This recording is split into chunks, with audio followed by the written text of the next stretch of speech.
Star here is an indication of desire.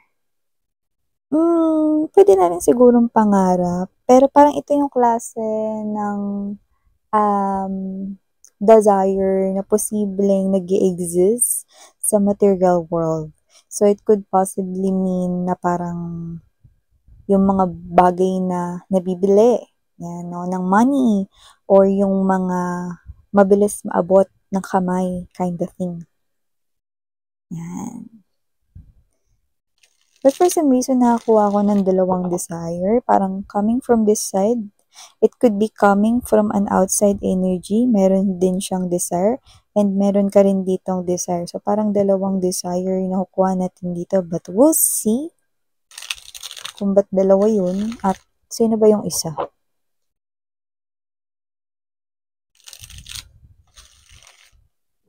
Yeah, parehas ninyong gusto yung bagay na yan to the point na parang siguro matagal nyo na yan na parang tinitingnan-tingnan, binabalik-balikan, sinusulyap-sulyapan, no?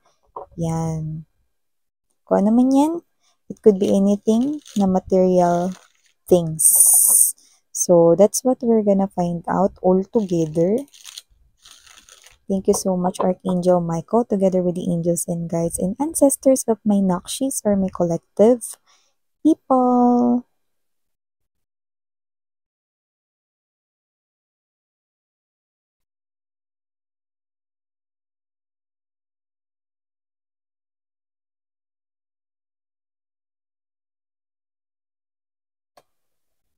Oh, nice energy ka pala.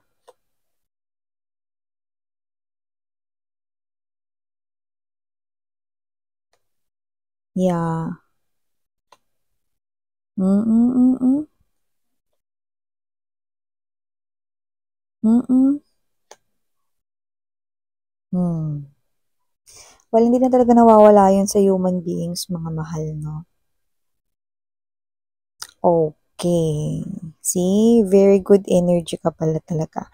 With the Six of Wands energy, Three of Pentacles, and bottom of the deck, Emperor's energy. I'm seeing good energy sa inyo. Yes, no? Nagpo-flow yung good energy sa inyo. So before we dive deeper into your reading, no, let me just greet everybody first. Hi and hello there everyone. My name is Yan. Welcome new subscribers.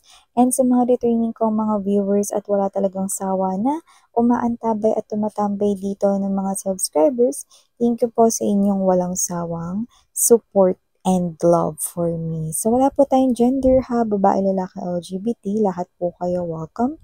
Pwede nyo rin pong pagpalit-palitin yung roles kung gusto ninyo dahil isa naman po itong general reading. And at the end of the day, palagi po kayong nag-hold ng free will na free nyong gamitin anytime, anywhere. So, yun nga mga babes, no? Wala rin po tayong time period. Pwedeng ito ay tapos na ganun. Sa iba naman nangyayari na ngayon. Sa iba naman ay posibleng mangyayari pa lang. Pero sa nakikita ko dito that with the very strong Five of Pentacles energy, Eight of Wands right here. Four of Cups, I do see, no? Kanina pa ako nakatingin dito sa Five of Cups. This person here is someone resenting you. Yan. Kung sino siya, this person right here, lumalabas ditong kilalang kilala mo siya. Yung iba, kamag-anak nyo ito. Yung iba, nasa mundo nyo na ito, no? Whether you are close with this person here or not, nasa mundo nyo na siya matagal na. And this person right here with the Five of Pentacles energy, Eight of Wands to the Four of Cups right here, I do see that this person here will approach you, or yung iba lumapit na to sa inyo tapos na, pero yung iba hindi pa, no? So meron ditong lalapit sa inyo, either kamag-anak nyo to or someone that is already in your world matagal na. This person here will approach you, will ask for your help, no? At ang tulong na yun ay tulong pinansyal. Kasi salat siya doon. Kulang siya sa pinansyal. With the Five of Pentacles energy, this person right here needs money. No? So, sino man tong energy na to, no, this person here knows na ikaw yung pwede niyang lapitan dito dahil kung sino man ito, minsan na tong nakahiram ng pera sa'yo. And for some reason, if this is your reading right here, possible na hindi niya yun na ibalik sa inyo. Or kung, mga babes, no, kung hindi niya man yun naibalik, or I mean, kung nabalik naman niya yun sa iba sa inyo na pwedeng kulang, or parang ang dami-dami munang excuses na sinabi bago na ibalik yung pera, at yung iba posibleng kulang pa nga at hindi buo yung naibalik sa inyo. At yung iba, talagang hindi na binayaran, no? At yung iba, nakikita ko rito kamag-anak yan, pwedeng matagal na yung nasa buhay ninyo, pwedeng family member din, pwede rin naman na one of your friends, no? So, close man kayo or hindi, basta nasa buhay mo na siya, matagal na. Nakautang na rin yan sa'yo at posibleng hindi niya nga binayaran, or nagbigay siya pero hindi buo, kulang, tapos ang dami pang excuses. Ngayon, lalapit siya ulit sa inyo. Ano? Kung sino man to mga babes, no, medyo matagal na yung naging utang niya na yun at hindi na talaga siya nakaulit ever. So, ngayon nakikita ko, yes, no, ngayon na holiday season, mukhang meron siya ritong pinaplano, no, na gusto niya ritong bilhin, na nakikita ko rito ay pansarili naman niya yun, no. So, hindi ko alam kung wala ba yung trabaho or naghahanap siya ng trabaho ngayon, or may trabaho naman pero hindi sapat yung kinikita. So, ngayong holiday season, meron siya sigurong naispatan dito na bagay na gusto niyang bilhin. Okay? But it's somehow expensive, no? Kahit na naka-discount na ito. You know? So, maaari kasing may tapyas or may bawas presyo, dahil alam niyo naman pag holiday season may mga sale, discounted yung mga bilihin online, no? Yan man ay gadget, clothes, shoes, no? Or material things, kahit na ano. So, kagaya ninyo, meron din siya ritong desire, dahil human being din siya. So, human being tends to have this desire, wants, na gusto nilang makuha yon, at ito yung magandang time, like this is the moment. This is the moment, Eric Santos lang mga babes, no? Ito daw yung moment para mabili niya yun, dahil sa lahat ng mga sale, mukha ngayon yung malaking sale. So, hindi ko alam kung ang tinatarget niya ba rito ay ang November 11.11 sale or ang Christmas, no, na December 11.11 yun. Or iba, sulit sahod sale. Yan, no? Payday sale, mga ganun-ganun, no? So, nakita ko rito na may pagkasinungaling tong person na to, no, at alam mo yun, this person here is someone, no, na posibleng ginawa niya na rin yun kasi sa inyo noon. Pwedeng nagsabi siya na kailangan niya yung pera, kaya parang noon siguro pinaniwalaan niyo siya, no, pero kamukat-mukat nalaman niyo, hindi pala yun yung rason, no, pwedeng gumamit pa siya rito ng ibang tao, tapos nalaman ninyo, no, na hindi naman pala ganun. Kunyari, no, pwede ba akong pahiramin ng pera kasi kailangan ng kapatid ko ngayon, ganyan, no, tapos nakasalubong mo yung kapatid niya, no, after 3 months, kunyari lang, no. Uy, kamusta ka na? Ayan, no? Ay, hindi naman ako nagkasakit, ate. Or kuya, hindi naman ako nagkasakit. Yan, ganyan, no? Tuklasan mo rito, sinungaling talaga yun, no? Tapos hindi pang balik-balik yung pera sa inyo, 'di ba? So, nakita ko dito mga babes, no, na itong tao na to ay muling lalapit sa inyo. Pero yun nga, no, meron na kasi kayong parang, ano, um, parang na-sense sa kanya na magsisinungaling siya ulit, no?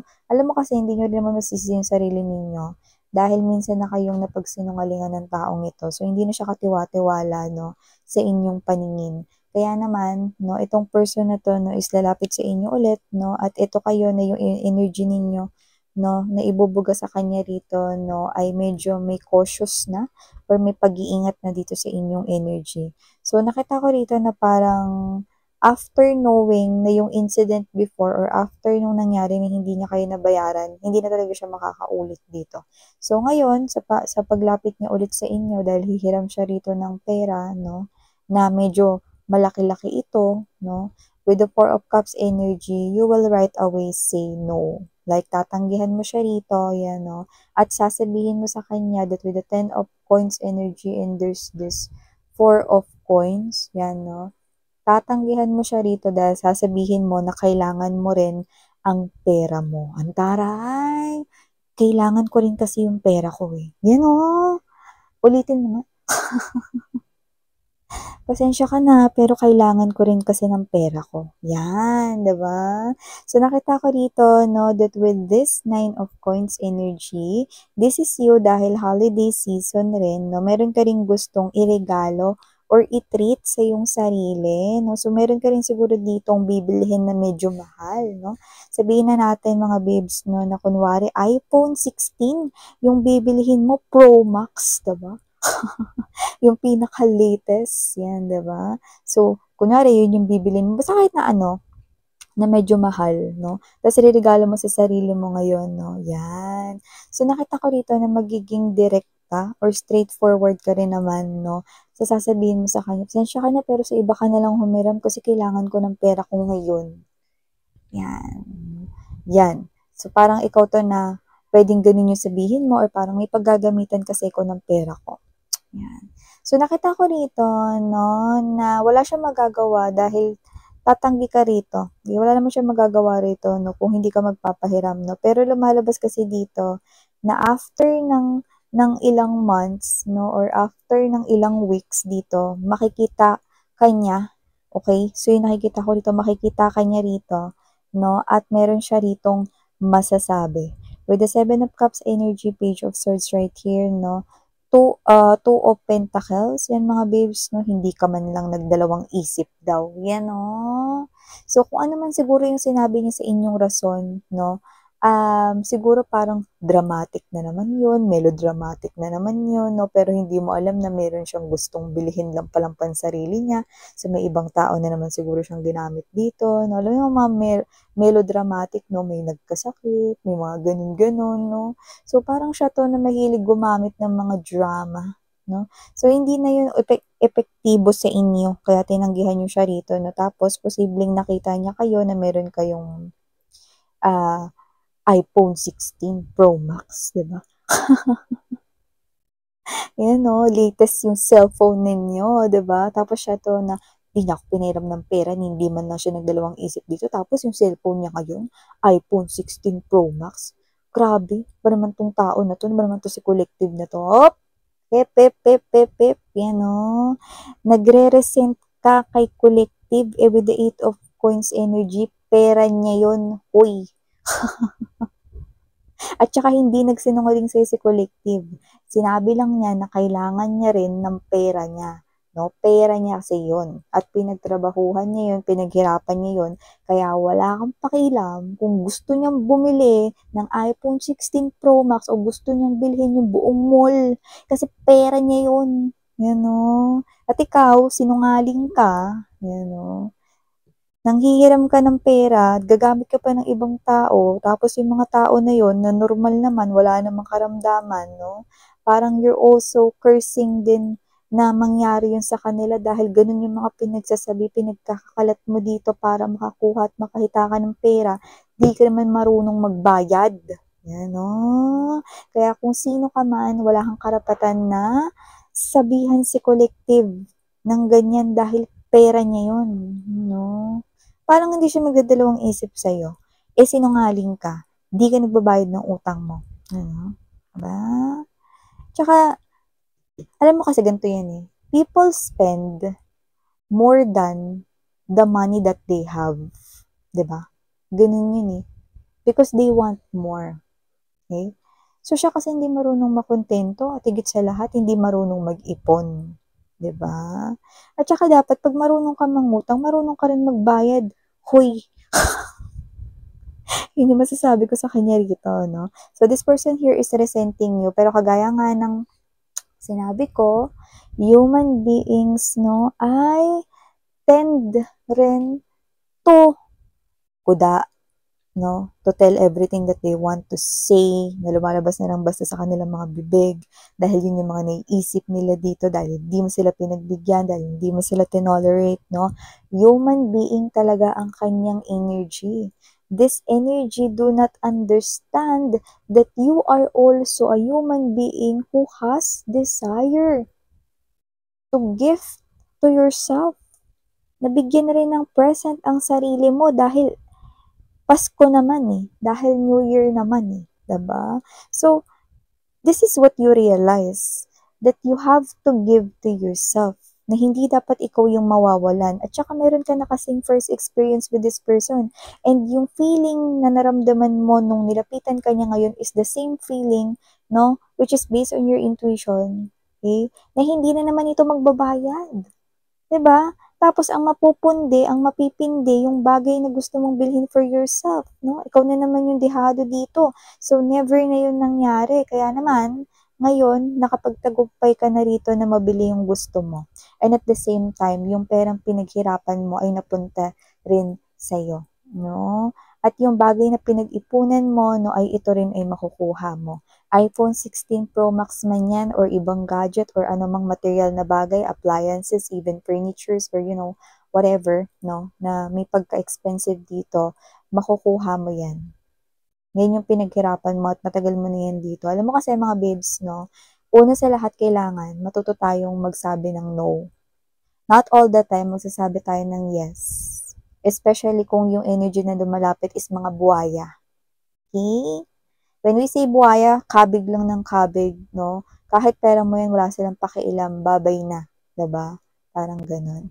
So yeah, at the end of the day, Six of Wands energy, always choose yourself. Three of Pentacles energy, Emperor's energy, no? Meron ka mang perang mailalabas dito, malaki pa makukuha mo sa future. Year 2025 is great na pagdating sa inyong pinansyal, kaya naman keep on manifesting right here related to your money and pentacles. Kasi nakikita ko rito, naman, yung pera na mailalabas mo ay bumabalik at mas malaki pa. See, may swerte ka kasi sa pera. So, yeah, ito yung mga mensaheng nakuha ko here for you guys. Thank you muli. Ako po si Yan Sarang Hiyo, Love in Light. And you.